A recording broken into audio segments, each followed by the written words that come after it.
Hello everyone, my name is Sasha, and on behalf of myself and Aliya, this is our video for our AAC communication disorder activity for Mr. Clayton.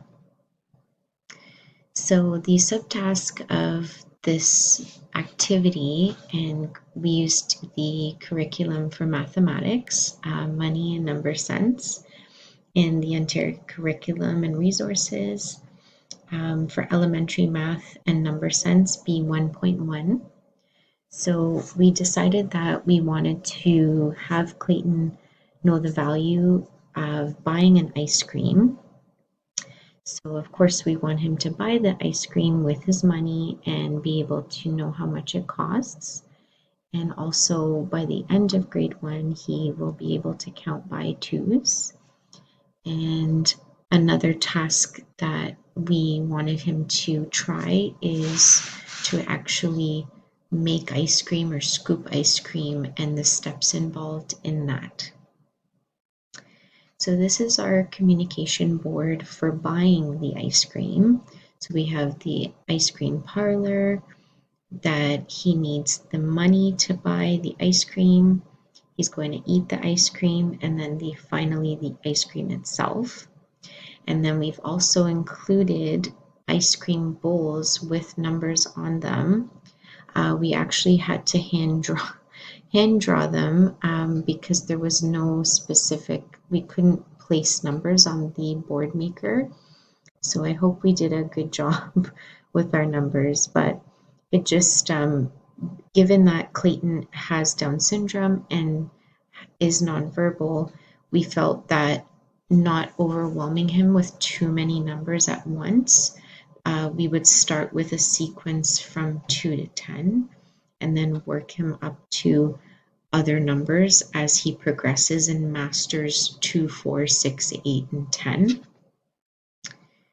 And then this is our board on how to scoop the ice cream.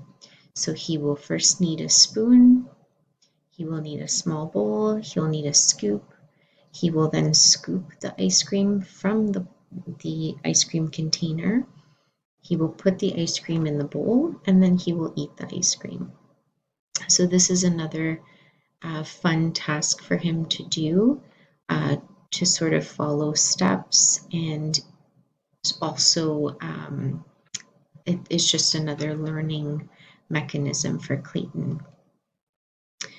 So of course, what we want him to achieve is we want him to have realistic learning for his level, and of course include him in the classroom setting. We used very core words on how to buy the ice cream, and we made this board specifically for him to be able to apply when working with his classmates. So something that he can also be involved into the classroom setting, which is what his mom wanted for him. Instead of just exclusively working with the EA, of course, we wanted Clayton to achieve independence and to be able to do things on his own, as well as have an EA there for assistance.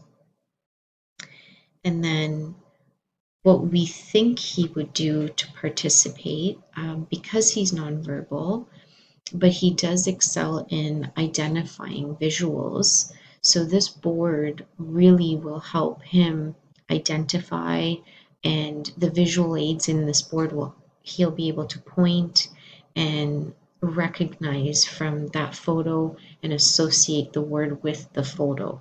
So the example that we put here was scooping the ice cream. He can identify the materials needed, such as the scoop, the bowl, the ice cream, comprehend that there's a step-by-step process in this activity. I definitely would say that this board was really fun for us to make. I think the one thing that we could do different is possibly provide a little more details on certain aspects. Like maybe with the ice cream, we would add more details for Clayton to follow. maybe a little bit more specifics. But all in all, we really enjoyed doing this project. It was really fun. And I think that anytime you can take something of interest to the child, like an ice cream, and turn it into something fun for learning, the more engaged the student would be. So in Clayton's case, given that he's nonverbal, he does have Down syndrome, I think that the visual aids that we've provided will give him that stepping stone to success. Thank you so much for listening to our presentation and have a great day.